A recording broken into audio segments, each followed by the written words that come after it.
বেরিয়ে পড়েছি সারান থেকে। সাংলা হয়ে চিটকুলে যাব। আমাদের চিটকুল হচ্ছে আমাদের আজকের ডেস্টিনেশন।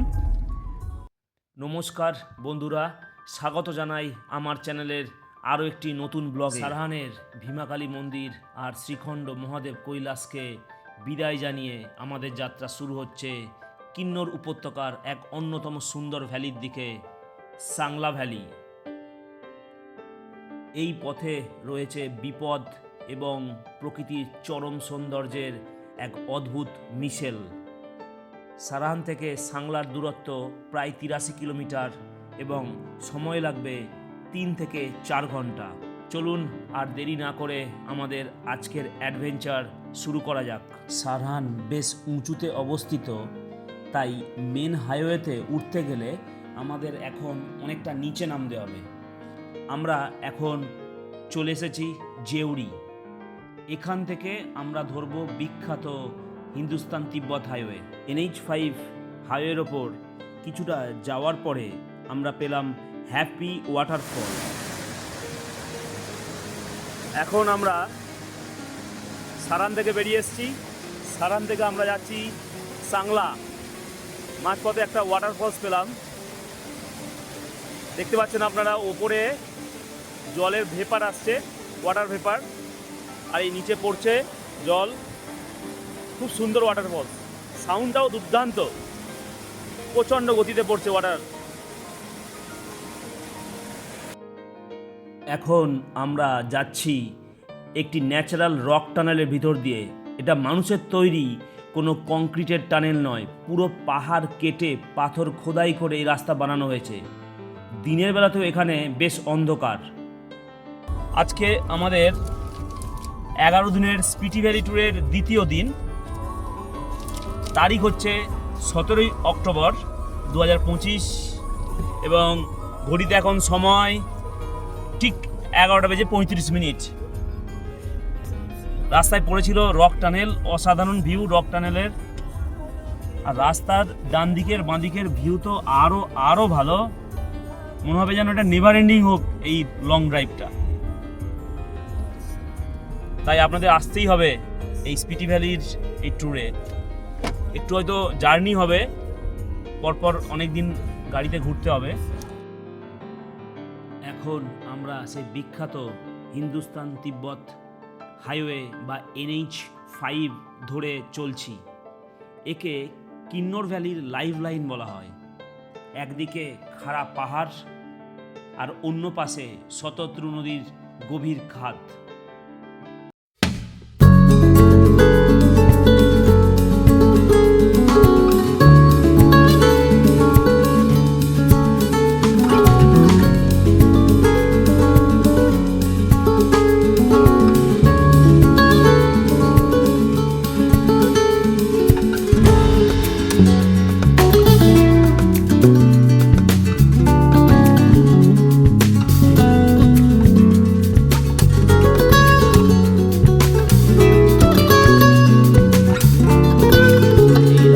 তৈরির সময় যে কতটা কঠিন ছিল তা এই দৃশ্য না দেখলে বোঝা যায় না।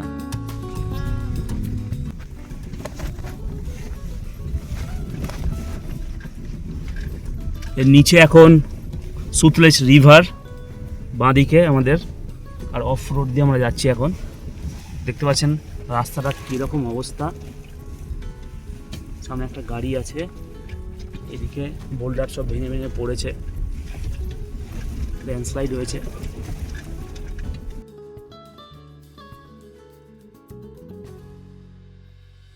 বন্ধুরা ভালো করে দেখুন আমরা এখন কোথায়।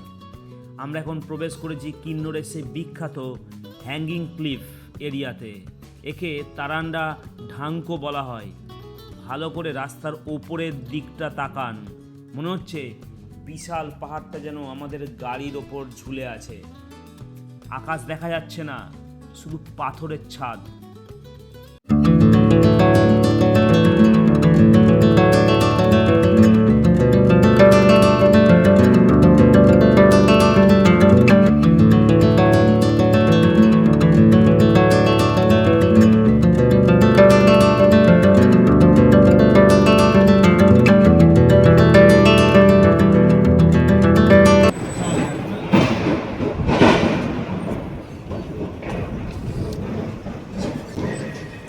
পাঁচটা গার্ড করে দিল।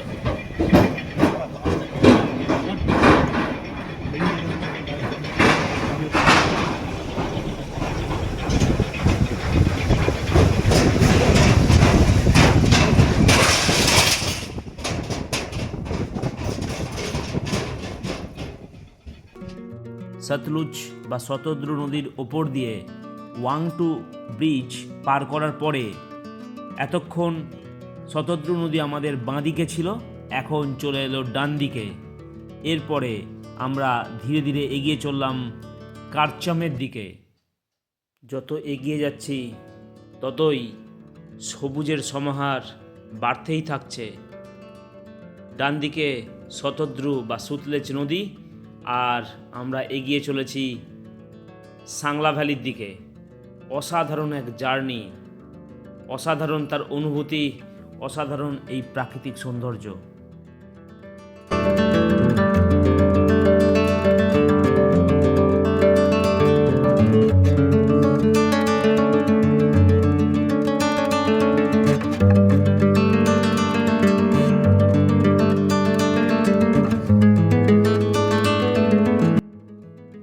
আমরা চলে এসেছি কারচামে।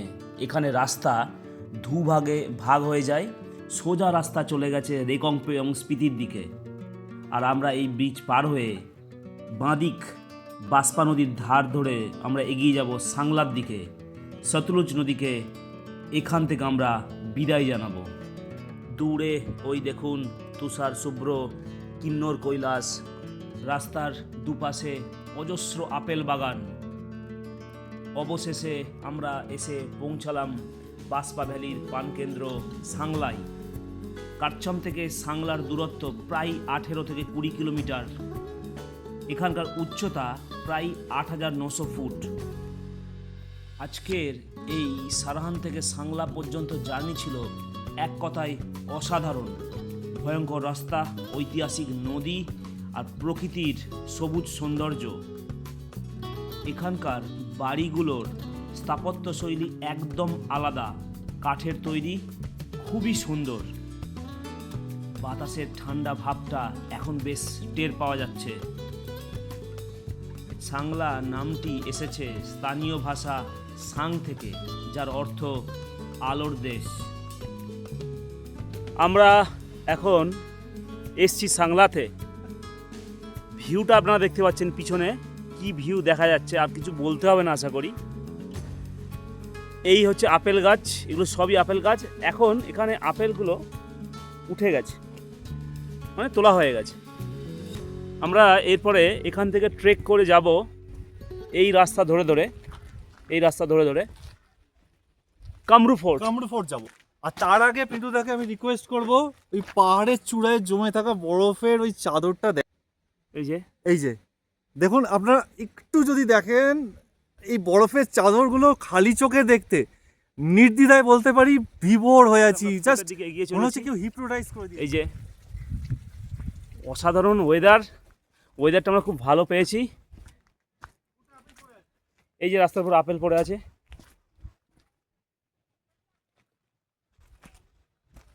এগুলো সবই আপেলের গাছ। এই যে আমার এক বন্ধু আসছে। অসাধারণ ওয়েদার। যারা আসেননি তারা কিন্তু বিশাল জিনিস মিস করেছেন। এই পাহাড়, এই পর্বত শ্রেণী, আর আমরা এখন ট্রেক করে কামরু ফোর্টের দিকে রওনা দিয়েছি।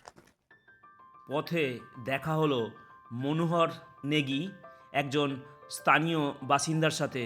উনি আমাদের সাংলা সম্পর্কে অনেক তথ্য দিলেন। আপনারা দেখুন। Good afternoon. इसका नाम क्या है? मैं सर मनोहर नेगी। ये देवर माउंटेन्स बोलते हैं इसको। अच्छा, ये जो माउंटेन्स है इसका हाइट लगभग 20 से 20 या 21,000 हाइट है। इसके जस्ट अपोजिट क्या है, ये किन्नर कैलाश का बैक साइड है।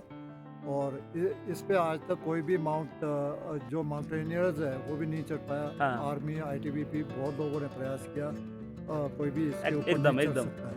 इस साइड से नहीं चढ़ सकता है, जो इसका बैक साइड है उस से लोग जा सकते हैं। परंतु इस साइड 2 बार एयर क्रैश भी हुआ है।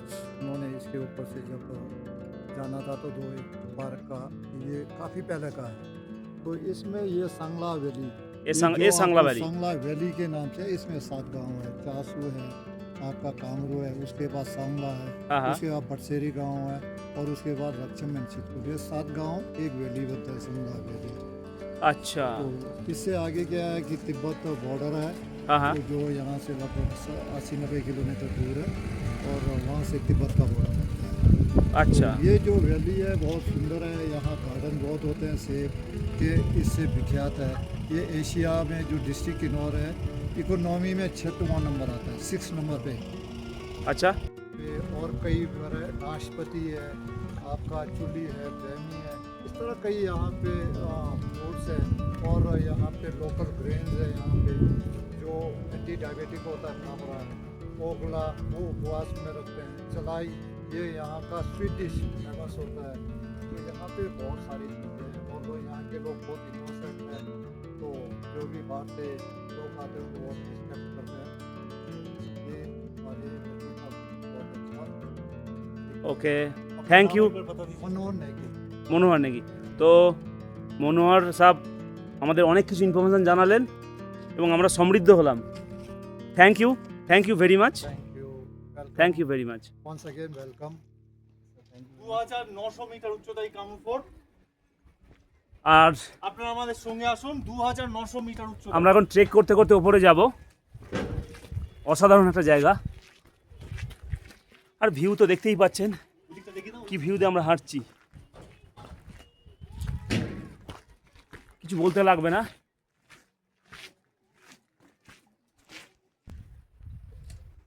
এই হচ্ছে ভিউ, আর আমরা হাঁটছি এই সিঁড়ি দিয়ে। এরপরে উপরে উঠে কামরু ফোর্ট ও শ্রী বদ্রী বিশালজি টেম্পল দেখার পরে আমরা নিচে নেমে চিটকুলের উদ্দেশ্যে রওনা হই।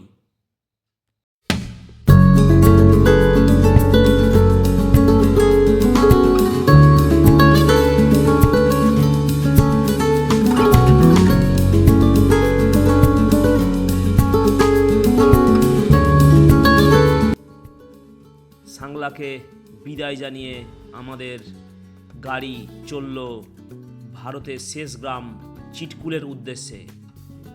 সেই ভিডিও আপনাদের পরের পর্বে দেখানো হবে। সারাহান থেকে সাংলা পর্যন্ত ব্লগটি কেমন লাগলো অবশ্যই নিচে কমেন্ট করে জানাবেন। যদি ভিডিওটি ভালো লেগে থাকে তাহলে প্লিজ একটা লাইক করুন আর বন্ধুদের সাথে শেয়ার করে দিন। কিন্নর ভ্যালির পরবর্তী পর্ব যেখানে থাকছে চিটকুলের অসাধারণ সৌন্দর্য তা দেখার জন্য আমার চ্যানেলটি সাবস্ক্রাইব করে রাখুন। সবাই ভালো থাকুন, সুস্থ থাকুন। দেখা হচ্ছে খুব তাড়াতাড়ি পরের ভিডিওতে।